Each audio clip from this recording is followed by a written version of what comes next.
de la construcció i la financera, i es van sentir veus que diuen que hi havia que refundar el capitalisme. I la refundació que s'ha fet és més del mateix, però molt més. Amb els diners de tots han salvat els bancs i estos continuen amb les mateixes polítiques davant dels clients i els treballadors, desnonant a la gent i obligant els treballadors a fer hores extres sense cobrar. Ara sí que ens adonem del que està passant, però ells, amb l'excusa de la crisi, poden fer el que volen i en qualsevol negociació sempre tenint les de perdre. Què podem fer? És complicat, però tot passa per la unió de la classe treballadora. Encara que és difícil ajuntar-se en alguns sindicats, que no cal anomenar, però sí quan es convoca un acte com aquest, d'avui ací a Pedreguer, si fórem 2.000 persones, a l'hora de negociar el pròxim conveni col·lectiu a les empreses, els representants dels treballadors tindrien molta més força. Hi ha que fer feina de base i tindre gent darrere per a poder negociar.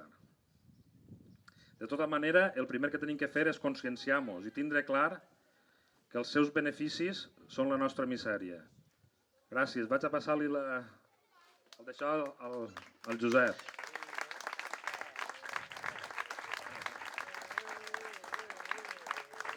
Josep, tu més malei, Tranquil·let.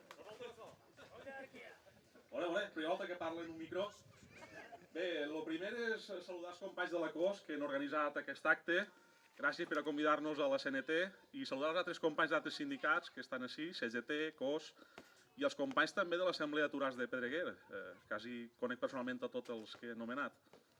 Voldria parlar-vos una mica, en primer lloc, de què és l'1 de maig. Estem celebrant l'1 de maig, sembla que això sigui una festa que, per gràcia i obra del Ministeri de Treball, els treballadors de l'Estat poden fer festa avui. I no és així. Avui estem celebrant i commemorant i recordant que l'1 de maig de 1886, als Estats Units, a Chicago va començar una vaga per les 8 hores, com ha comentat el company Vicent.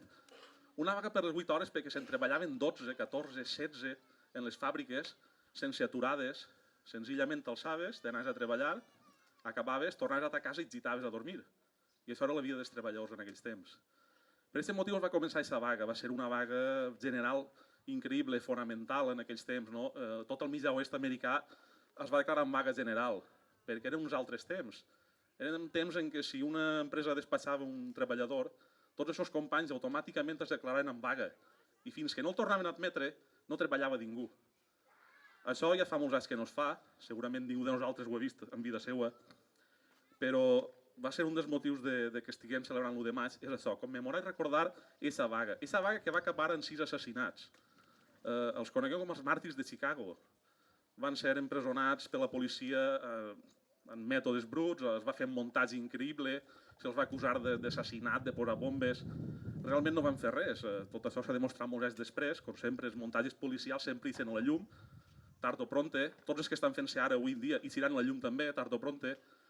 I aquests companys, aquests 6 màrtirs de Chicago, van morir, van lluitar ells i milers i milers de companys perquè es pogués treballar 8 hores, perquè els treballadors foren considerats sers humans. Tot això sembla que s'ha perdut una mica. L'1 de maig, ara l'aprofitem per anar de càmping, d'excursió, anem a la muntanya, anem a la platja, mirem la tele, tots tenim tele i és meravellós, però pense que l'1 de maig és per a recordar tot això. Tenim que saber-ho. Això no es dona a les escoles, apenas es dona als instituts. És una cosa que pense que tots els treballadors haurien tindre en ment. Els que tenien la sort de fer-se 8 hores o menys, ho devem a aquestes persones. I hem de lluitar dia rere dia perquè els companys que estan fent 10, 12 i 15 hores en l'hostaleria o en un centre comercial, que no les facin, que facin 8 hores també. Aquesta és la nostra feina. Hem de solidaritzar-nos, hem de recolzar els companys. No només vindre així, sinó que quan sapiem que un company, un treballador té un problema, puguem anar a la porta de la seva empresa i lluitar per ell, donar la cara per ell, perquè som germans. Com a mínim, per als que ens oprimissen, tots els treballadors som igual. Vos parlo en nom de la CNT també. Com vosaltres sabreu, la CNT és un sindicat anarquista, fem anarcosindicalisme. Nosaltres no rebem cap subvenció de l'Estat i n'estem ben orgullosos. La veritat és que allí anem, ho diguem, no rebem ni un cèntim de cap organització estatal, de cap organització empresarial, de cap organització social. Ens financem mal que bé, bé que mal, en el que paguem els treballadors que en formen part. I, com vos dic, la CNT és un sindicat anarquista. El que volem nosaltres no és que es reformi l'Estat, o que l'Estat siga bo amb nosaltres, o que els empresaris siguin mitjanament bons amb nosaltres. El que volem des de la CNT és la desaparició de l'Estat, la total i absoluta abolició i derogació de l'Estat i de totes les seues institucions, perquè les persones tenim altra feina que anar cada 4 anys a votar i que estiguen 4 anys burlant-se de nosaltres. M'enteneu? El que volem és una altra cosa. És una revolució social, i no és una utopia perquè ja s'ha fet. En aquestes terres s'ha fet la revolució social. Així es va ser l'any 36, així va haver col·lectivitzacions, col·lectivitats, així els treballadors van prendre el poder. I prendre el poder no és manar d'un, sinó prendre el poder és manar de tu. És ser lliure. Aquest és l'objectiu de l'anarquia, que és el que la CNT és el que preconitza. No voldria fer-me més pesat, perquè ja no me'n recordo de res més. Deixeu que peguen a mireta i si no hi acabe. A veure, sí. I això és tot. Vinga, moltes gràcies. I vinga ara que vinga, que jo ni ho sé.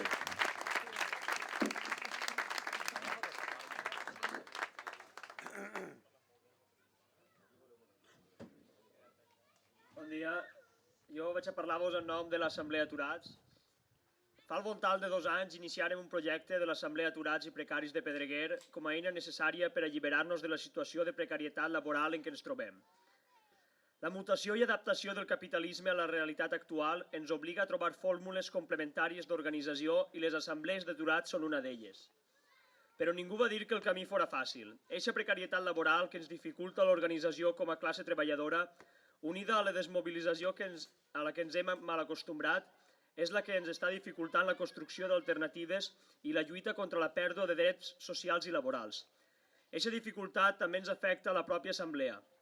Per això necessitem més que mai la col·laboració de tots i totes per la construcció d'eixes alternatives, perquè només des de la solidaritat podrem alliberar-nos com a persones. Eixes alternatives passen per donar-li la volta a les imposicions de la Unió Europea, la troika i els interessos dels poderosos. Fa uns anys es va encarregar l'agricultura, de la que vivia part del nostre poble, obligant-nos a malvendre la terra per a construir sense cap mena de control ni sostenibilitat. I ara ens trobem que ni tenim agricultura ni tenim faena. I tenim un muntó de cases buides que no podem pagar. I encara hem de ser nosaltres qui paguen les conseqüències. Per això cal que potenciem l'economia social, el cooperativisme i un model realment sostenible, per poder portar nosaltres, i no ells, el control sobre el que produïm i treballem. Exigim plans d'ocupació destinats a crear llocs de treball estables que puguen estar baix el nostre control, i no plans d'ocupació per a sobreviure uns mesos i tornar a la mateixa situació de precarietat anterior. Però no només es tracta de treballadors en precari i atur, allò que ens afecta a la classe treballadora. També les hipoteques, els tancaments de serveis d'urgències i retalls en sanitat, retalls en ensenyament. Estan fent negoci de les nostres necessitats, de les nostres vides. Mentre ells es donen milions d'euros públics, hi ha persones que s'estan suïcidant perquè no poden més. Recordem fa poc el company de Pego de la plataforma d'afectats per la hipoteca que es va llevar la vida fa unes setmanes.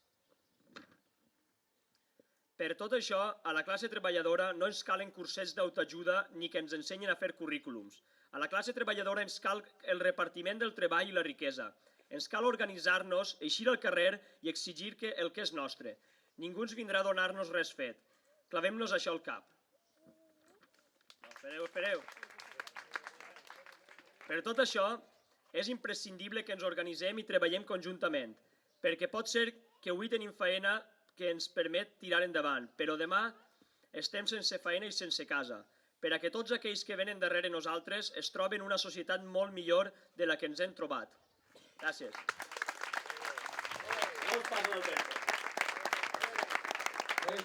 Bon dia a tots. Una cosa que jo volia dir sobre l'Associació d'Aturats i Precaris de Pedreguer.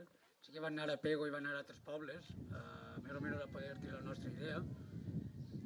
Trobem bé el que es fa des de l'Ajuntament de donar unes beques a persones, unes beques que duren 3 mesos, ara que han arribat a cada persona. Trobem que es pot fer, que no està mal el que estan fent, però sí que podria fer-se d'una altra manera, no siga pa per avui i fam per demà. Sí que es podria arribar a altres classes de projectes, en aquests diners, fer-se d'una altra manera, i sols dir això. Bueno, i una altra cosa, que es traguen ja l'hotegues de la presó.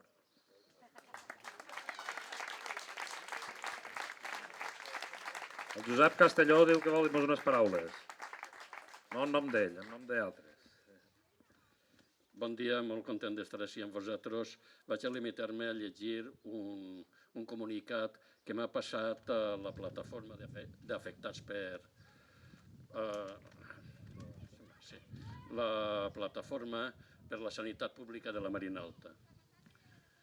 Diu el següent: el lema d'aquest 1 de maig és pa, treball i habitatge, i ben bé podíem afegir salut per a tots.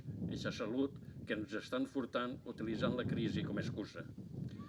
Una variant més de l'estafa monumental que estem patint tots.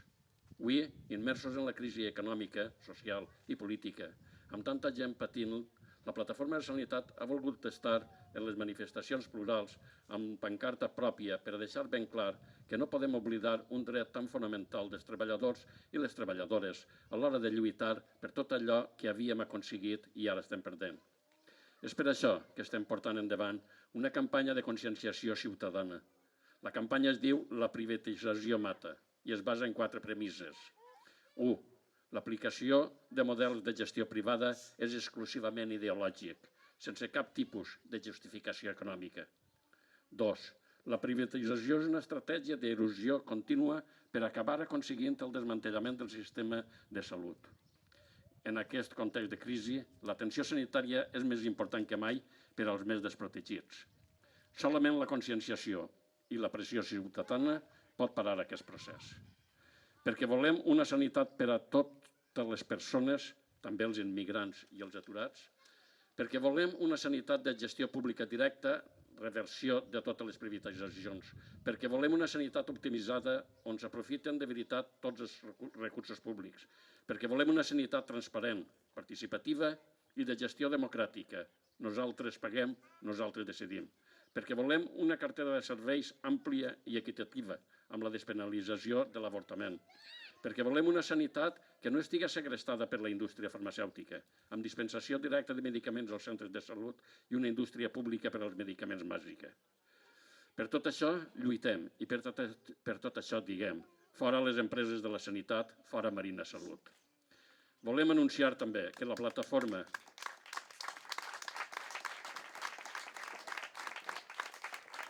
Gràcies. Volem anunciar també que la Plataforma per la Sanitat Pública de la Marina Alta està organitzant pel 12 de juny una manifestació a Pedreguer per a demanar el centre de salut nou. Firma el comunicat Plataforma de la Sanitat Pública de la Marina Alta. Però com algú ha comès l'error de deixar-me el micro, jo diré també les paraules ara sí en nom meu. El més important ja està dit. Jo que soc molt major ho he sentit moltes voltes i en